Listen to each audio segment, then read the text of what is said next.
Imagine a world where everything we see, touch, and experience is in motion, constantly changing, evolving. But what if there was something beyond all of this? Something that set everything in motion without ever being moved itself?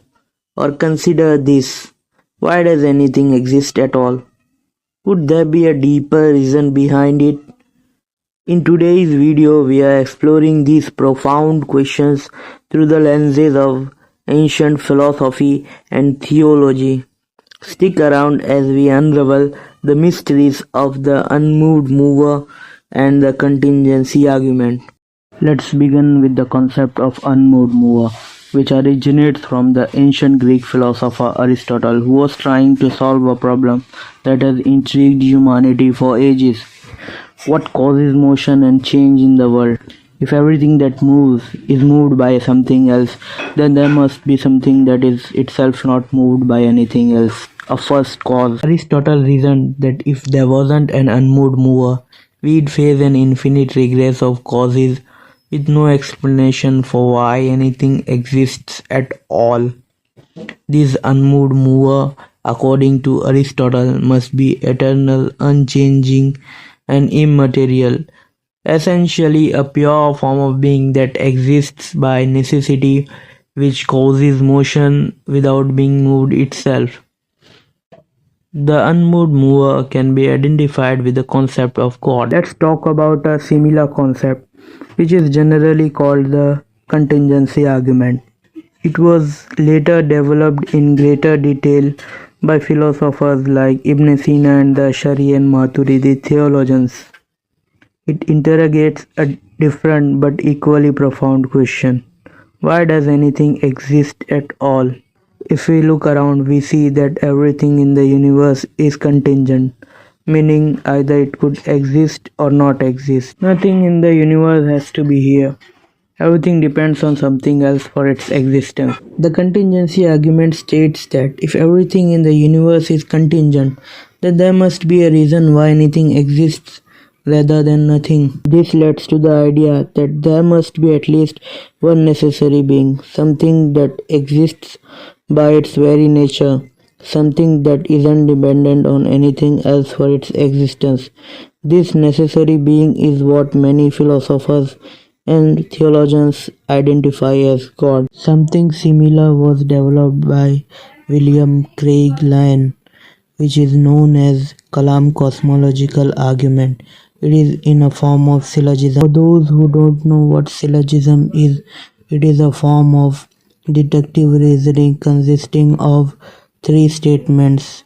It typically involves two premises and one conclusion. The structure is designed to ensure that if the premises are true, then the conclusion must logically follow. First, we have a major premise, a general statement of universal truth, and minor premise, a specific statement that relates to the major premise, and at the last we have a conclusion that follows from the two premises.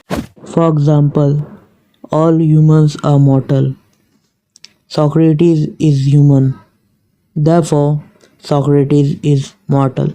Syllogism is used in various topics, including mathematics, logic, and philosophy, to evaluate arguments and ensure their validity. Coming back to the Kalam cosmological argument, it goes something like this: everything that exists has a cause. The universe began to exist. Therefore, the universe has a cause. Craig then adds further analysis to the argument that the cause of the universe must have certain properties. If the universe has a cause, then that cause is uncaused, a personal creator that is beginningless, unchanging, immaterial, spaceless, timeless, and enormously powerful.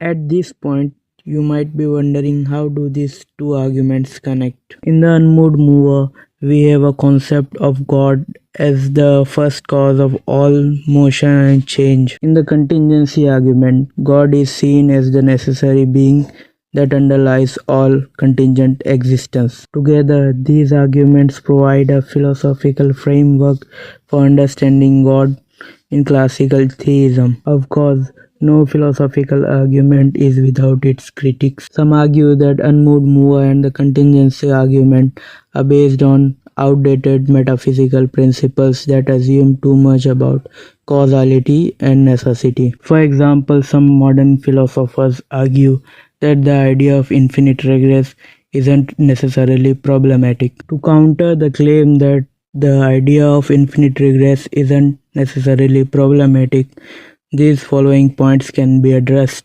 Infinite regress often challenges coherence of an argument. If every explanation requires another explanation ad infinitum, then it undermines the possibility of reaching a foundational or satisfying explanation. An infinite regress can imply that no matter how much we explore or investigate, we will never reach a conclusive answer or solution. This can be problematic in fields like science and logic, where concrete answers are crucial. Infinite regress can lead to issues in establishing knowledge. If every claim or belief requires further justification, then it can lead to skepticism or the conclusion that knowledge is impossible. Regardless of where you stand on these arguments, unmoved mover and the contingency argument remain central to the discussion of metaphysics and the philosophy of religion.